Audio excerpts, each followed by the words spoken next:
Going over silver futures.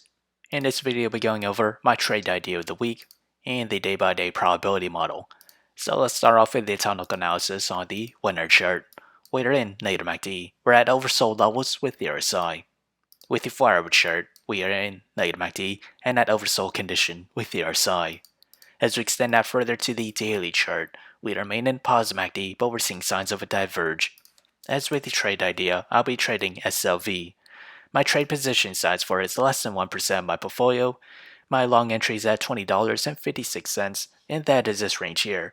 My sell target is at $22.29. My stop loss is at $20.01. However, if I were to open a short position, my entry is at $22.86, and that is this range there.